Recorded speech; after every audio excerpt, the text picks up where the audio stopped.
क्या आपने कभी सोचा है कि एक बड़ा भाई ही अपने छोटे भाई की लाश को दफनाकर उसके ऊपर टाइल्स बिछा दे? जी हाँ, आज का जो केस है उसमें जाने अनजाने में कहीं ना कहीं बड़े भाई से कुछ ऐसा हुआ है कि उसने अपने ही छोटे भाई की लाश को दफनाकर उसके ऊपर टाइल्स बिछा दी। उसको पता तक नहीं था कि उसने क्या किया है। ये कहानी है महाराष्ट्र के पलघर डिस्ट्रिक्ट के नालासोपारा गाँव की, जो कि इतना ज्यादा फेमस भी नहीं है फिर भी आजकल बहुत ही ज्यादा चर्चे में रह रहा है। Today's case has been revolving around विजय चौहान। विजय चौहान एक डेली वेज वर्कर था। वो एक कंपनी में काम करता था और वहाँ पे वो रोज सुबह 7 बजे जाता था और शाम को 9 बजे वापस लौटता था।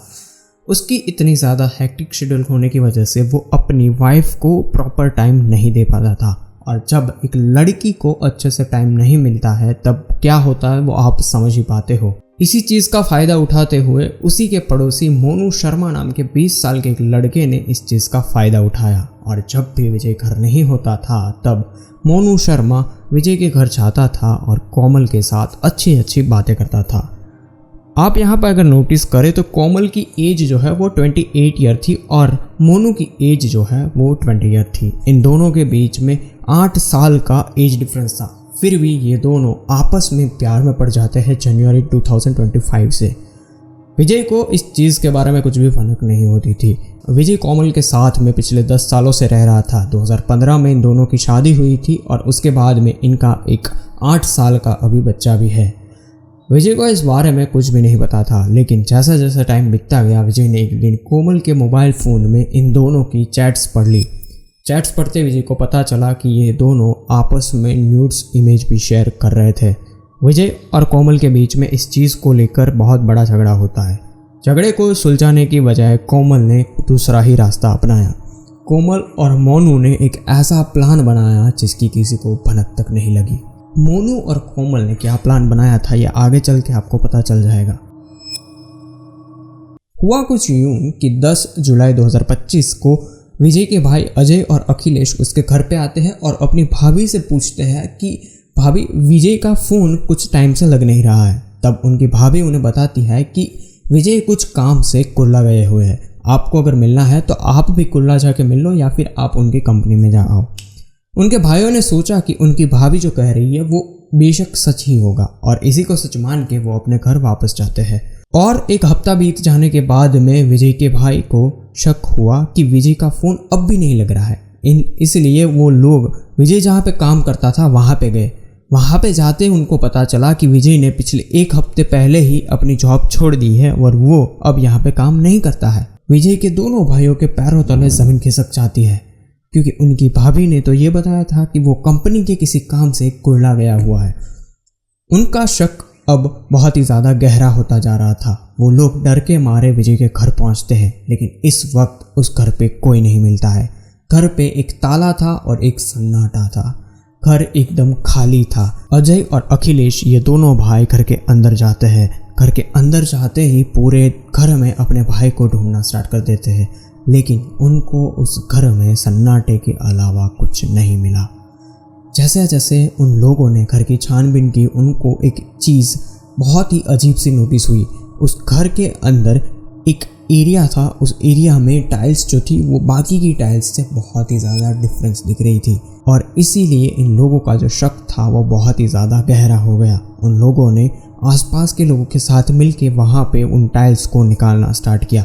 जैसे जैसे वो लोग उन टाइल्स को निकालते गए, उस टाइल्स के नीचे से बहुत ही ज़्यादा गंदी बदबू आने लगी। उन लोगों का शक अब हकीकत में बदलने लगा था। उन लोगों ने पुलिस अथॉरिटीज़ को भी जान कर दी थी और पुलिस अथॉरिटीज़ तब तक वहाँ पे पहुँच गई थी, और गहरा गड्ढा करने पर पता चला कि वहाँ पे प्लास्टिक के एक रैपर के अंदर विजय की लाश थी। आसपास के किसी भी लोगों को कुछ भी यहाँ पे पता नहीं चला था। जब भी ये गड्ढा खुदा था तब कोमल ने बताया था कि उस घर में सीवेज से रिलेटेड कोई प्रॉब्लम आ गई है, इसलिए वो लोग वहाँ पे खड्डा खुदवा रहे हैं। लेकिन इसी खड्डे में विजय को ही दफनाना है, ये किसी को नहीं पता था। मैंने आपको बताया था पहले ही कि इस कांड में विजय का ही एक भाई भी शामिल था, लेकिन किस तरीके से विजय का भाई अखिल शामिल था इसमें वो भी अब मैं आपको बताता हूँ। कोमल और मोनू एक दूसरे से प्यार करते थे और इसी प्यार में मोनू अक्सर कोमल को मिलने घर आया करता था। विजय ने एक बार उसे घर के अंदर भी पकड़ लिया था और इसी वजह से इन सब के बीच में झगड़ा होने लगा था। कोमल अब विजय के साथ रहना नहीं चाहती थी। उसने बात करने की बजाय ये उसे मारने का पूरा प्लान बनाया। पुलिस ने जब छानबीन की तब पता चला कि पिछले 1 हफ्ते से ज़्यादा हो गया है और कोमल और मोनू दोनों घर वापस नहीं आए हैं। पुलिस ने मोनू और कोमल की छानबीन करना स्टार्ट कर दिया था और पुणे के नज़दीक ही कोमल और मोनू मिल जाते हैं उसी 8 साल के बच्चे के साथ में। जब इन दोनों की पूछताछ की तब पता चला कि इन्हीं लोगों ने जो है वो विजय को मारा है और वहीं पे दफनाया है। कोमल ने विजय के साथ में बात करने की जगह और डिवोर्स लेने की बजाय ये कौन सा रास्ता अपनाया है, ये मैं आज तक नहीं समझ पा रहा हूँ। इस देश में क्या हो रहा है ये कुछ समझ नहीं आ रहा है। कभी राजा रघुवंशी की मौत हो जाती है और कभी विजय चौहान नाम के लड़के की डेथ हो जाती है।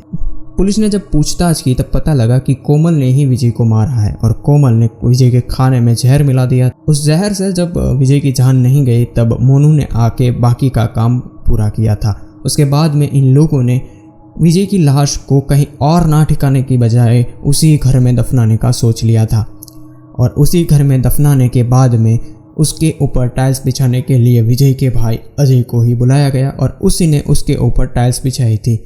अजय को ये बिल्कुल भी नहीं पता था कि ये जो टाइल्स वो लगा रहा है वो उसी के भाई के लाश के ऊपर लगा रहा था। इस केस में हुआ क्या है, क्यों ये सब पूरा मसला एग्जीक्यूट हुआ? एक्चुअल में ऐसा है कि विजय का जो एक इंश्योरेंस का पैसा है वो आने वाला था और इसी इंश्योरेंस के पैसों की लालच में आके मोनू ने भी कोमल के साथ में पूरा प्लान एग्जीक्यूट किया। 6 लाख की अमाउंट जो थी वो विजय के अकाउंट में आने वाली थी। इसीलिए विजय को मारने के बाद में विजय के जो मोबाइल्स थे और ATM कार्ड थे ये लोग वो भी साथ में लेके भाग चुके थे। पैसों के लिए आजकल इंसान क्या क्या कर रहे हैं ये सब देखकर मुझे बहुत ही ज़्यादा हैरानी होती है। इस केस में आगे चल के मोनू और कोमल दोनों को ही दोषी ठहराया जाएगा और दोनों को ही कड़ी से कड़ी सजा होगी। मिलते हैं ऐसे ही एक नेक्स्ट वीडियो के साथ में। Thank you so much for watching this video. Bye bye and जय हिंद।